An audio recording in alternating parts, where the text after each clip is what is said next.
Hello. So, after analysing the late Queen's accent and Sewell's accent and Jeremy Brett's unique dialect, I'm back with another video in the same vein. This time it's Mr. Dirk Bogarde. Well, I'm going to skip the usual thumbnail biographical sketch of his life because we all know who this legendary actor and human is, and we'll skip straight to the good yummy bit, the analysis itself. So let's hit it. I started running about 47. I don't think I stopped till about 53, which is when Hunted came out. Yes.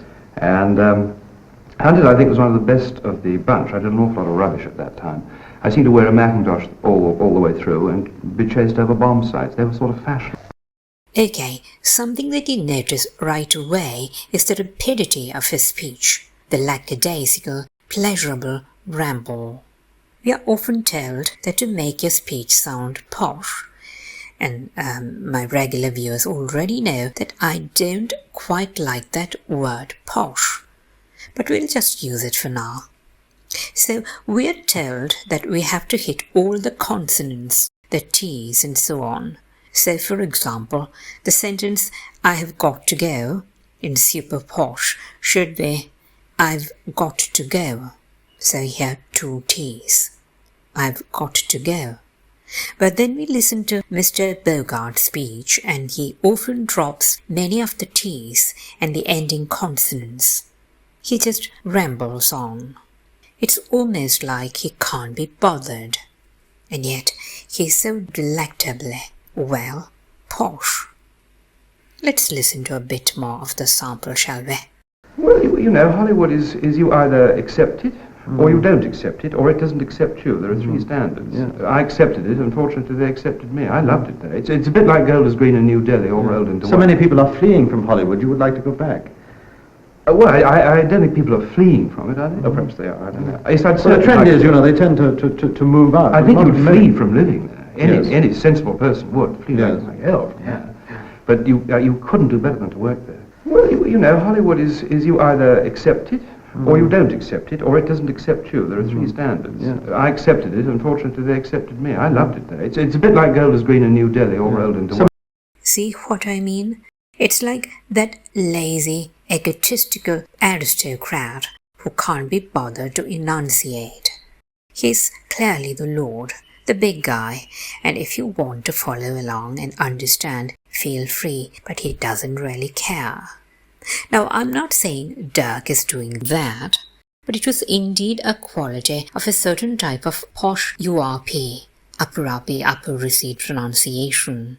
So it's like 2 extremes. You have this slow, carefully enunciated speech, and also Dirk's free-flowing, swift speech. And both are refined speech. And you know what? Come to think of it, I personally do both. When I record a video for YouTube or narrate something, it's often in that carefully measured manner. But in real life, I often speak briskly, very much like Mr. Bogarde. Let's dip back in. You were a very serious, sympathetic young doctor, weren't you? Yes, he had to be, you know, because you had to have a basis of truth in that story, because he didn't do anything particularly funny. The funny things happened to him. Yeah. It was tremendously rewarding and changed the whole entire course of my career from that very day. The whole entire course. Whole, that tighter goat diphthong that we have seen many times before. To make it, start with a little preparatory lip rounding and slide to the foot vowel. Please note that L does not have an effect on the vowel sound. There is no L colouring, so keep them the same. To practice, say this with me now, say it aloud. Joan coaxed her beau, Owen, to grow bolder, though she lived over controlling soldiers. The whole entire course of my career from that very day. The whole entire course. Intar. Extreme smoothing. Again, indicative of the general indolence, as it were.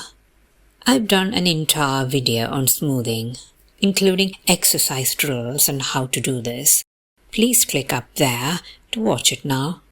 Although I've heard recently that Hunted is showing in the arts theatres in New York. Yes, it still runs in America. There, so that's funny, yes.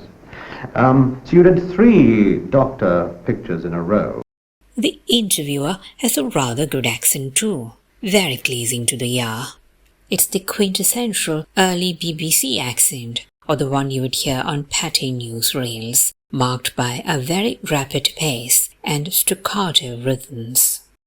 It's reminiscent of a newsreader, very standard, eschewing any sign of emotion at all costs, stepping up and down within a fairly narrow range with occasional swoops as the emotion escapes. It's precisely because I find this dialect intriguing as well that I've retained bits of it on the sample. Not in a row. Not in a row, no. There was a 2-year gap between each one, but I did in a row, which was very marvellous for me. I did 7 pictures in a row with Thomas and Betty Box. Now, they had carefully worked out a plan for me, with myself in mind, that between the 3 Doctors that we were to do, we'd do sort of light romantic parts. We did Tale of Two Cities and all this. Yes. Yes, things like Spanish Gardener, Campbell's Kingdom, where you were in the Rocket. That's right. We tried a bit of everything, so that every range came in, which was a tremendous experience. Isn't this an awful lot, 3 or 4 pictures in a year? Money-wise, it isn't. There was a time, I believe, when my father called me up and said, "You're in Brighton in 17 cinemas," or something. That is too much. You appeared in plays until just about 2 years ago, didn't you? Yes, I always tried to do that. The organisation used to let me out for a play every 2 years or every 3 years when it was possible to do so. Why did you give that up? I gave it up, really, because I did too much filming, and the strain of doing a play, I found after 3 years filming was enormous. And I always chose, for some reason best known to myself, jolly difficult parts to play in very gloomy plays. Yeah. And it was double strain, you know, and it was too much to do. The strain of doing a play, Strain and play. This vowel slides a small amount from the raised dress vowel to the raised kit vowel. Practice with me now, say this with me now, please. April felt faint as she campaigned to rein in the wasteful ladies to change their ways and obey. So you're finished with the stage now? For the time being, yes. Talking about the Doctor, 4 or 5 years after the Doctor in the House series, you made another Doctor picture, Doctor's Dilemma, based on the Bernard Shaw play. Yes. Oh, I have to say this. I simply admire his style, his panache. He's so dashing here. Just superlatively spunky and fanciable. Oh well, what were we focusing on? Oh yeah, the accent. Back to it. Come on. That was very different. That was quite a different thing, and that, I think, was the film of all that I really bust to do. I was longing to do that. Everybody advised me not to. They said it would be a box office flop and Poison and all that sort of thing. What happened, of course, was what we rather envisaged would happen was that the moment the film came out, people flocked to see it because they thought it was another Doctor in the series, you see. And a great many seats went clacking backwards after about a quarter of an hour of that little number, because they went back and asked for their money. But, it was not a comedy, but it was the most rewarding film I've ever done from every point of view, critically and from at last, I said to you just now that I'd never had an acting part. That was one I did have. Gosh, the briskness, the speediness, the alacrity of his speech is so distinct and striking. I'm positive you agree with me here. Yeah. But the fans are a little different, they vary, and the fanatics only stick with you like the barnacles, for so long. Of course, playing an artist was obviously not new to you. You were trained as an artist originally, didn't you? Yes, but I'm not that amoral. I mean, this is... there are artists and artists. I know. There's to do with that. You're not very bohemian either, are you? This house is so... It's so tidy and well organized. Well, bohemian's a very odd English word. What does it mean? Usually it means that you sit on the floor and eat baked beans out of a cardboard box. It just means you're careless in your ways, I think, and yes. Well, I'm fairly careless in my ways. But I have a very good staff who look after me and make sure that I'm not too careless. I suppose that's what it amounts to. This place means a lot to you, doesn't it? It's very much lived in, this house. Well, my home means everything to me, really, which is rather a nuisance, because I've always had roots, I've always wanted to have roots, and I think it's essential in this job, particularly, that you don't spend all your life in hotel bedrooms or living temporarily. Particularly. Temporarily. Happy tensing. Again, please refer to the previous analyses. Coffee, pastry, happy, very, etc. Were you happy in Hollywood? Yes, I was very happy in Hollywood. I absolutely loved it. It was the most exciting 6 months' work. It was murder to do, and as such, the film, to me, was a disappointment. This film, of course, was the Life of Liszt Song Without End. Yes. And opposite you was starring Capucine, the French actress. That's right. How did you feel about that part? It was a big, lavish spectacular with a full treatment.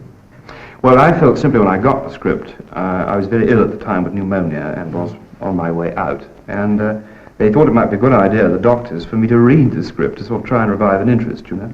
And I realized, even at that very low state, that this was a part that I'd never be offered in this country, because it had everything in it. Pneumonia. I realized.